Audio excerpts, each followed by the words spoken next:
ഇതെൻ്റെ വർക്കിംഗ് ആയിട്ടുള്ളൊരു daily study റുട്ടീനാണ്. ഞാൻ ആക്ച്വലി പണ്ട് തുടങ്ങിയിട്ടൊരു മോർണിംഗ് പേഴ്സണാണ്. പക്ഷേ ആഫ്റ്റർ സ്റ്റാർട്ടഡ് വർക്കിംഗ് ഞാൻ ഓൾമോസ്റ്റ് ഒരു നൈറ്റ് പേഴ്സൺ ആയായിരുന്നു. എനിക്ക് രാവിലെ എഴുന്നേൽക്കാനേ പറ്റുന്നില്ലായിരുന്നു. ആഫ്റ്റർ എ ലോങ് ടൈം ഇപ്പം ഞാൻ രാവിലെ പഠിക്കാൻ ആരംഭിച്ചു. ഇതിപ്പോൾ അങ്ങനെയുള്ളൊരു ദിവസമാണ്. അപ്പം ഞാൻ ഇന്ന് രാവിലെ ഒരു 4:30 ഒക്കെ ആയപ്പോൾ എണീറ്റു. രാവിലെ എനിക്കൊരു ഏതാണ്ട് ഒരു 2 hours പഠിക്കാൻ കിട്ടത്തുള്ളൂ. ആഫ്റ്റർ ദാറ്റ് എനിക്ക് ഓഫീസിൽ പോകാനുള്ള ടൈം ആകും. പിന്നെ ഓഫീസിൽ നിന്ന് വന്നിട്ടേ പഠിക്കാൻ ടൈം കിട്ടത്തുള്ളൂ. അപ്പോൾ യൂഷ്വലി ഓഫീസിൽ നിന്ന് വന്ന് കഴിയുമ്പം ഞാൻ വളരെ ടയേർഡായിരിക്കും. ഞാൻ ഈയിടെയായിട്ട് പഠിക്കാൻ കണ്ടെത്തിയ എനിക്ക് വളരെ യൂസ്ഫുള്ളായിട്ട് തോന്നിയിട്ടുള്ള ഒരു കാര്യമാണ് ഈ ഓഡിയോ ബുക്ക് എന്ന് പറയുന്നത്. ഇപ്പം നിങ്ങൾക്കും എന്നെപ്പോലെ കേട്ട് പഠിക്കുന്ന ശീലം ഉണ്ടെങ്കിൽ ഇത് വളരെ യൂസ്ഫുള്ളാണ്.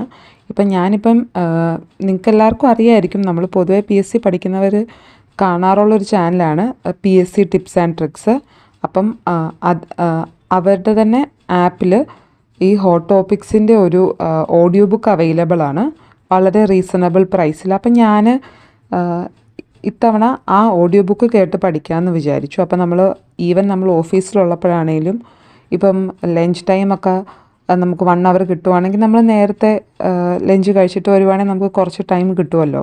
അപ്പം നമുക്ക് വേറെ ഒന്നും ചെയ്യാൻ പറ്റില്ലല്ലോ. അപ്പം കേട്ട് പഠിക്കാൻ പറ്റുന്നൊരു കാര്യമാണ് അങ്ങനത്തേക്കുള്ള ടൈമിൽ. എനിക്കത് യൂസ് ചെയ്തപ്പോൾ ഭയങ്കര യൂസ്ഫുള്ളായിട്ട് തോന്നി.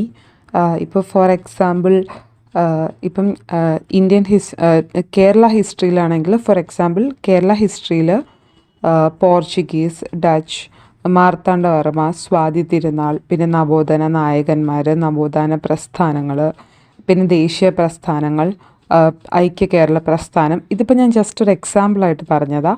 അങ്ങനെ എല്ലാ ടോപ്പിക്കിലും Kerala history, Indian history, world history, ഇപ്പം സിലബസ് മൊത്തം കവർ ചെയ്യുമെന്ന് ഞാൻ ഒരിക്കലും പറയത്തില്ല.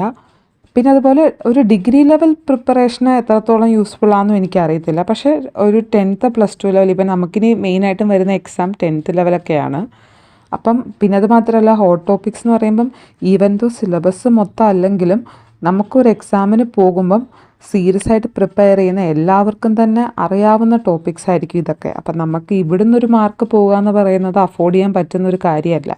പക്ഷെ നമ്മൾ എത്ര പഠിച്ചാലും നമ്മൾ മറന്നു പോകുമല്ലോ. അപ്പോൾ നമുക്ക് വീണ്ടും വീണ്ടും റിവൈസ് ചെയ്യണം. അപ്പോൾ എനിക്ക് തോന്നിയിട്ടുള്ളത് അങ്ങനെ റിവൈസ് ചെയ്യാനൊക്കെ ഭയങ്കര യൂസ്ഫുള്ളായിട്ടുള്ളൊരു ബുക്കായിട്ടാണ് ഈ ഓഡിയോ ബുക്ക്. നിങ്ങളാരെങ്കിലും ഓൾറെഡി ഇത് യൂസ് ചെയ്യുന്നുണ്ടെങ്കിൽ കമൻറ്റ് ചെയ്യണേ. പിന്നെ നമ്മളിപ്പം വർക്ക് ചെയ്യുന്നവർക്കാണ് എസ്പെഷ്യലി ഇത് കൂടുതൽ യൂസ്ഫുള്ള്. കാരണം ഇപ്പം നമ്മൾ അങ്ങോട്ടും ഇങ്ങോട്ടും ട്രാവൽ ചെയ്യുമ്പോഴൊക്കെ നമുക്ക് ബസ്സിലിരിക്കുമ്പോഴൊക്കെ കേട്ട് പഠിക്കാമല്ലോ. ഞാനിന്ന് രാവിലെ +2 ലെവലിൻ്റെ ഒരു PYQ ചെയ്യുമായിരുന്നു. കാരണം എനിക്കിനി നെക്സ്റ്റ് വരുന്ന എക്സാം +2 ലെവലാണ്, WCPയുടെ എക്സാമാണ്. അത് കഴിഞ്ഞ് പിന്നെ ഈവനിങ് വന്നിട്ട് ഞാൻ മെയിനായിട്ടും സ്പെഷ്യൽ ടോപ്പിക്സാണ് നോക്കിയത്. അത് ഞാനൊരു 4 hours ഉള്ളൊരു മാരത്തൺ ആയിരുന്നു. 4 hours ഞാൻ കംപ്ലീറ്റ് ചെയ്തില്ല. അതിനകത്തൊരു 1 hour-ഓളം 1.5 hours ഞാൻ ആ സ്പെഷ്യൽ ടോപ്പിക്സ് കൂടി. അപ്പം അത്രയേ ഉള്ളൂ. Thank you for watching.